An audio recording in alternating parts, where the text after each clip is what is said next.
Good afternoon and welcome to Not Minding My Own Business. I am your elder law and estate planning attorney and your host, Russell Farbiarz. And I am joined here today by Dena Breslin. Dena, welcome. Hi, Russell. Thank you for having me. Oh, it's a pleasure, and I really enjoyed, our pre-chat where getting to know you a little bit. Yeah.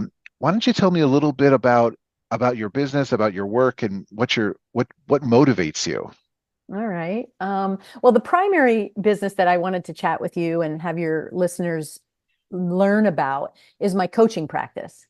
So I have been coaching for 12 years, 13 years, something like that. And I'm a certified coach. So that when people think about a coach, you can have anybody can put a coaching, business card together and all of a sudden they experience life and now they're a coach. But no, I am a certified coach. I believe in certification by an accrediting body, and I was certified by two different schools. Along the way after that, I also took different educational programs as adjuncts to the fundamentals of the certification. So I studied with Tony Robbins, Brendan Burchard, people may have heard of, Brene Brown, Jack Canfield. So I'm a big proponent of sort of other people's minds, the wealth of knowledge of other people's minds, and not to try to recreate the wheel, but to make something my own. So my coaching practice is primarily mindset. So neural pathways. I'm a prior in a different life, like 20 years, 25 years ago, I'm a physician assistant. I studied, got my master's, practiced gastroenterology for a handful of years. And so I'm of the biophysical type of approach. I want to understand how the body is doing what the body is doing. And so I studied neurologic reframing, if you will. So the neuroscience of change. And so that's what I primarily worked on for the last decade. In the last 6 to 9 months, I have, however, been adding somatic body work to what I do. So somatic is body. It's redundant what I just said. Somatic work is body work. And what that means is now we're attaching what I was doing here for a person, and now I'm bringing them to their body, and a connection there happens, and a release of emotions when it comes to healing and change and progress and improvements in relationships, improvements in finances, improvements in their business, improvements in their spirituality, improvements in their marriage. So that's kind of what I do. I do mind body work as a coach. Mi- Mind, body work. Well, first of all, I want to talk about coaching because I think coaching is something that is incredibly important, and I think that it's something that as business owners and business leaders, sometimes we push to the side. I personally have worked with a coach. Mm. I want to say since, well, it started during the pandemic, so now we're going on for almost 5 years. Funny thing is, the coach that I've worked with most of the time lives in Atlanta, Georgia, and I've actually never met her in person. Oh, Um, wow. but it's sort of a testament to technology, Right. um, that. But when you're coaching someone, like what areas are you focusing on? What's your strategy when you're working with Yeah. someone? Yeah. That's a good question. So I primarily work with women. I do have men clients, but it seems that I attract more women clients. And women tend to come to me because they feel stuck in some area. So I am a holistic coach as well. So somebody might come to me because they're stuck in their business area, or they want to make more money, or they're looking at a transition. Let's say that they were a stay-at-home mom and now they don't know what they want to be now that all their children are gone. Some women are in a job that they can't stand and they're looking to kind of gravitate out of that. So they'll come to me because of a stuckness of some sort. Um, I had a physician come to me because she wanted to lose weight. And what I find fascinating in the way that I approach coaching is I very rarely give strategy. I very rarely advise. What I do help them do is help to uncover that smoldering kind of like wound, if you will. It's kind of like a festering wound that's been there for decades. That is the reason why they're having trouble in that particular area or this particular area, because stuff bleeds out into, from that area to this area. So I had a gentleman come to me, wanted me to help him with his online business. I mean, he's in his 60s, and in the first call, what I discerned was that he had a 45-year porn addiction. Okay, so we're not talking about business. We're actually going back and healing that wound. Well, and that's an important, I think, distinction or point about coaching is that coaching is not about you saying to someone, well, you should do this or you could do this or why aren't you doing this? It's about helping people find those answers for themselves. And so and I think that's the difference between what I do. People come to me and they want an answer. Correct. You're an advisor. Right. Yeah. Right. They're coming to me and they say, okay, I have X problem. Tell me what the answer is. But when I'm talking to my coach or, your clients are talking to you, they're not looking for the answer. I mean, they are, but not from you. Because if you say, well, Bob, you need to spend less time, on the porn sites. Okay, great. That's not going to Well, work. it's not going to work. That's it. Because you're going to become the boogeyman. Well, it's not just that. It's, if you don't mind me adding to that, Of course. there's a chemical addiction, and this is where the biochemistry comes in. So to me, I'm all about what the body is doing, and the body doesn't lie. The body will tell you what it needs. I can see, as an example, there is a thing called oral fixation. There is a thing called anal fixation. There is, and I'm just talking about the body, not anything about porn, for example. We're shifting gears. But what I'm saying is if people bite their nails on a regular as an adult, they need something. So, I mean, Right. I can look at that. And so I can't tell them to stop doing that. I actually have to go deeper and heal the thing that they're not necessarily, or that they didn't necessarily get, so that they can do the next thing, or they can make more money, or they can go to the job interview and crush it. And they can, finish. I have a young student, 19 years old. A year ago, he was so dark, he was thinking about suicide. And, thankfully, he did have therapy. So again, I also want to say something about therapy. There's extreme power in therapy. Right. However, I think the challenge with therapy is it's limiting.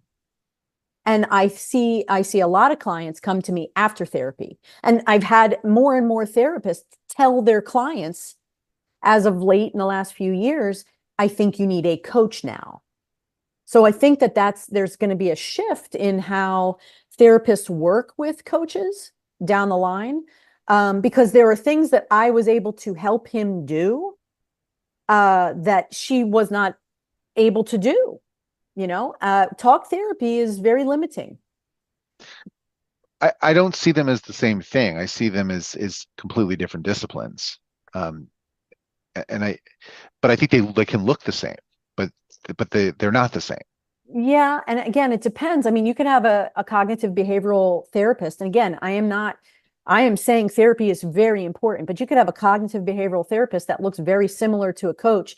And the goal is to get behavior change. And our philosophies for doing that is quite different. And as you're saying, to your point, I'm going to look at neural pathways. I'm going to listen to how that person is speaking.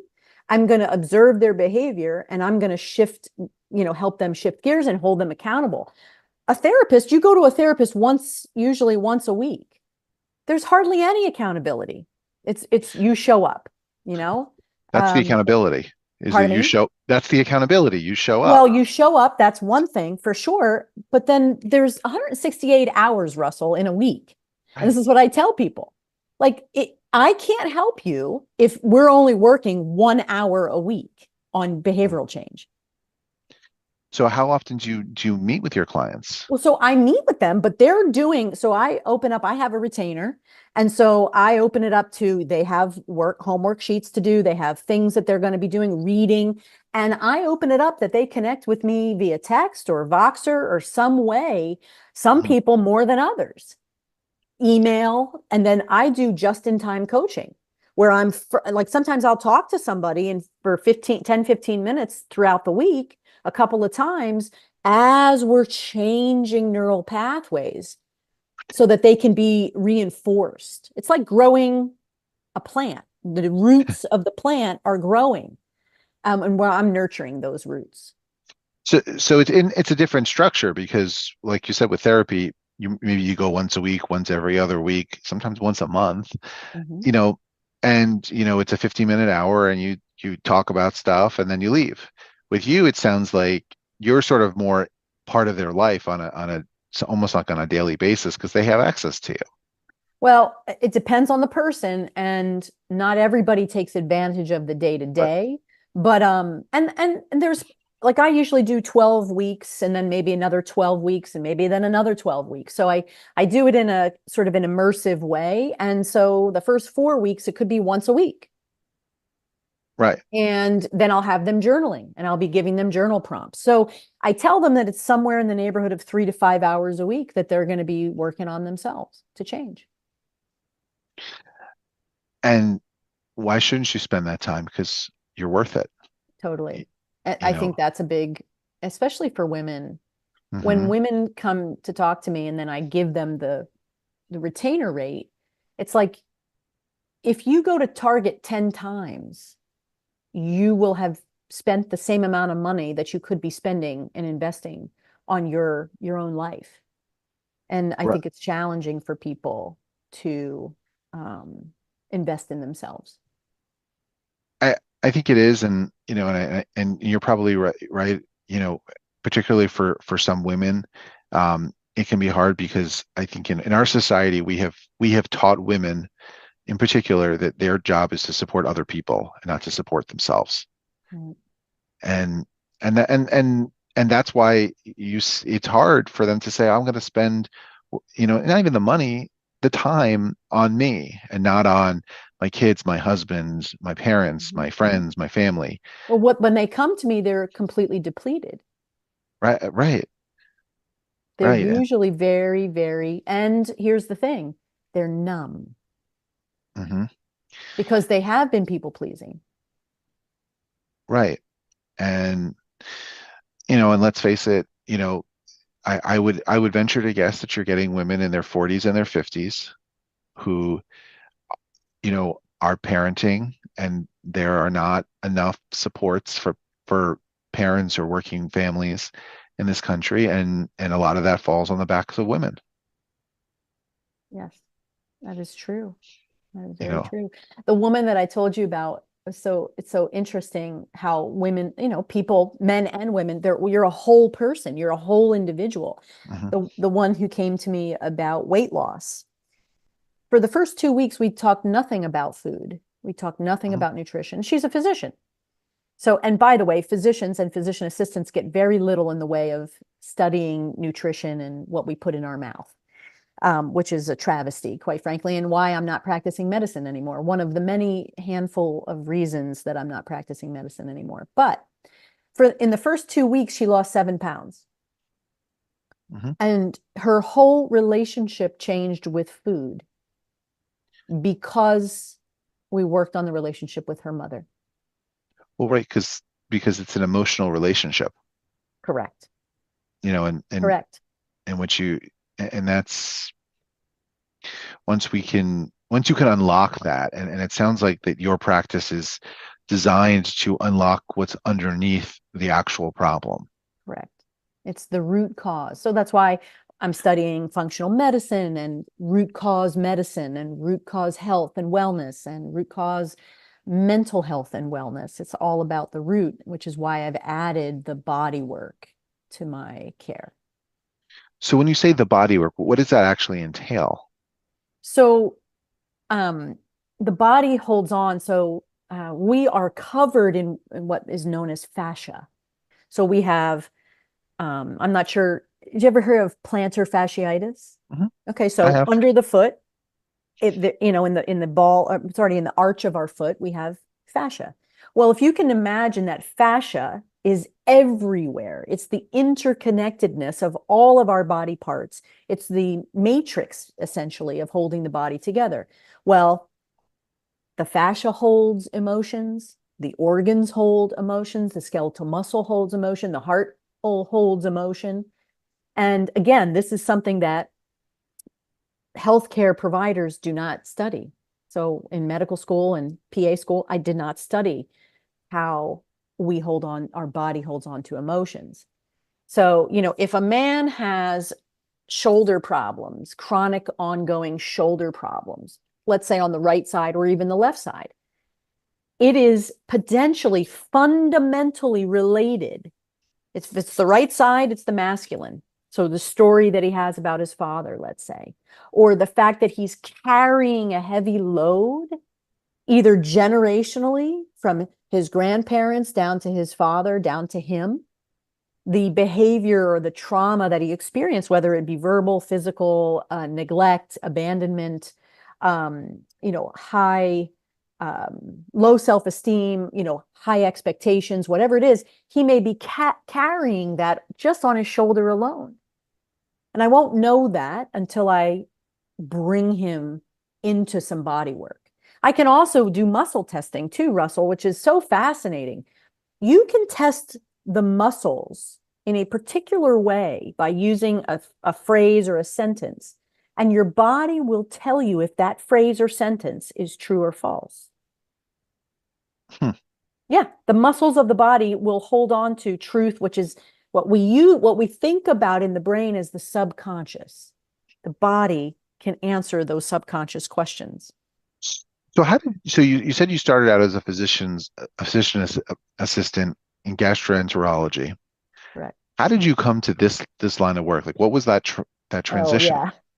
I forgot I hop skipped and jumped over a couple of businesses that I grew.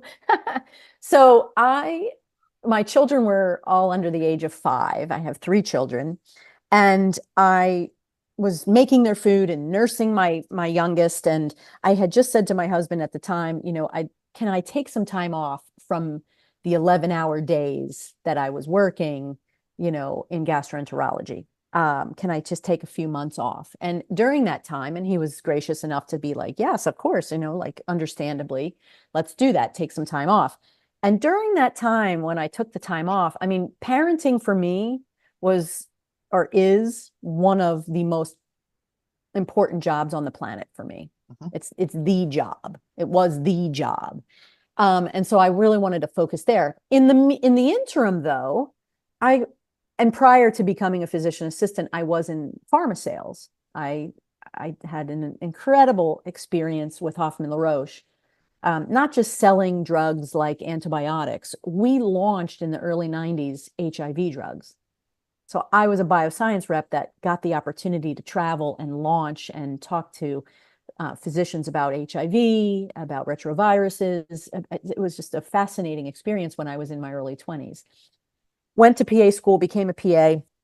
And then when my children were under the age of 5, I said I wanted to take some time off. And I pivoted to an at-home business Mhm. where I thought, oh, while I'm home, I can feel productive. And this is also, I'm an adventurer. I'm a curious. And so I started an at-home business.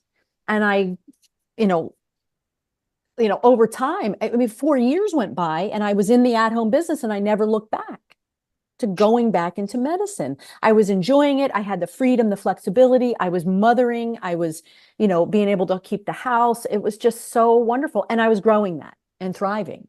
And at that time, then I was actually recruited to begin another at-home business with the brand Swarovski Crystal.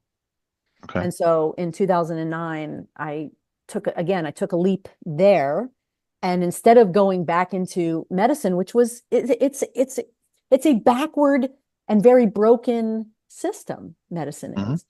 So, and I came from two physicians, my grandfather and my father. And if I could practice medicine the way that my grandfather originally practiced medicine, that if we could do that today, it's a different story. But we can't do that today. No, it's very interesting. You go to the doctor, and the most important thing in the room is the computer. Oh my Uh, gosh. and I recently went to a local physician for an issue I was having, and the thing I noticed about his exam room is that there was no computer. And he was an older doctor, but he came in and just he looked at me, he talked to me, Mm. he made notes, and it was like it was the way it should be. And I noticed the fact that there was no computer in there, and so and it changed the experience. It really did. Totally. That's beautiful. Oh, I'm so happy to hear that. Yeah. I'm so So there. happy to hear that. Yeah. So I built some businesses Yeah. along the way and didn't want to Yeah. look back because of that reason. And I'm so Mhm. gratified to hear that, there are some people who are upholding, Right. um, those values and those standards. And so, Yeah. so for the last 15 years, I've been with that company, growing it, also became a coach during that time because I wanted to be a better leader. That's kind of how I arrived at coaching because I was like, wow, I mean, I know I can, carry the weight of going to school and practicing medicine. Like I know I can do my thing by myself, but to lead a group of people, I was never trained how to lead. Most of us aren't trained leaders. Somebody we could argue that Hmm. where you're either born a leader or you're not, and I would argue that you're never born a leader. You have some attributes that might make you a good leader, but you learn leadership.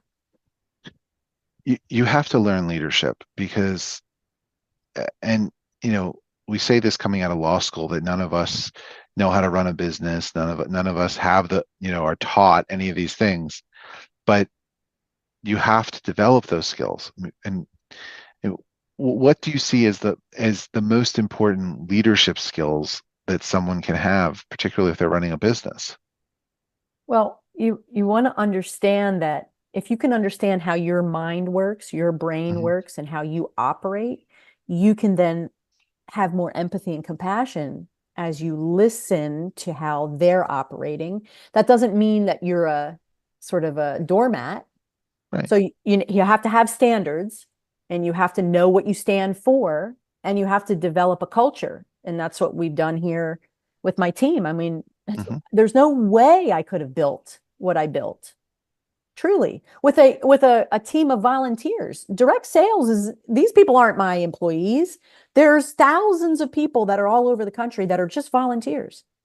Hmm. They're not just anything. They're volunteering, but they're also wanting to own their own business. But my point is if I didn't understand how to get into their mind or empathize a little bit better, I wouldn't know how to influence them. So that's one thing, building trust by understanding a little bit better. And then the other thing too, Russell, I think is we avoid conflict. So we run from it. And I would ask your viewers to change the word conflict, whatever business you're in or even your family unit, change the word conflict to curiosity. And it changes the game completely. Where you can get to be really honestly and genuinely curious about where they're coming from and how they arrived there, then collaboration can happen, and then solutions can be made, and then new recommitments can be made, to one another and to themselves and to their business and to their customers and to your staff in your case. But it's the trust, and what everybody deems as conflict, but really is where we can get curious. It's a moment where we can get curious. Yeah, I think you're right because I, I I know that when I'm trying to manage, I want to hear the perspectives from what I call the people on the front lines, because I start from a position of I don't know everything. That's brilliant. That's But, beautiful. and I've noticed, the difference between before I took that approach and after, I think that it really helps people really be committed to what you're trying to achieve in your business. And I'm sure that's the type of leadership that you're trying to instill in some of your clients. That's for sure. I mean, how many times a wife or even a husband won't get vulnerable with their spouse? And if you don't get, that's why I studied with Brene Brown. I was like, if Mm, you don't get vulnerable, all bets are off. There's no way you can be curious, or there's no way that mm, that other person can be curious because you walled up. And, by the way, I didn't just arrive here at really being this expert in XYZ without me noticing my own flaws and well, weaknesses and healing those, being vulnerable with the people around me. I mean, I lost my marriage. I've lost multiple relationships. I thankfully have a wonderful relationship with my children, each of my children. But, along the way, how does one heal? And so um, the mark of a human is their willingness, I believe, to look inside and to do the yeah, work themselves, to be the yeah, best leader that they can be for themselves, and thus the best leader for their team, for their staff, for their family. Um, and that's where success really is right. born. Yeah. No, you're absolutely right. Well, Dina, thank you so much for taking the time, to talk this morning. I think this was a it Thank was a you. really interesting conversation. It sure If was. if any of our listeners are looking to reach out to you or are interested in working with you, what's the best way to do that? They can set up a discovery call by going to my website, which is Dena B, so Dena B as in boy, um, coaching. So denabcoaching.com. All right. Well, thank you so much for being here on Not Minding My Own Business. Thanks Thank so you. much, Russell.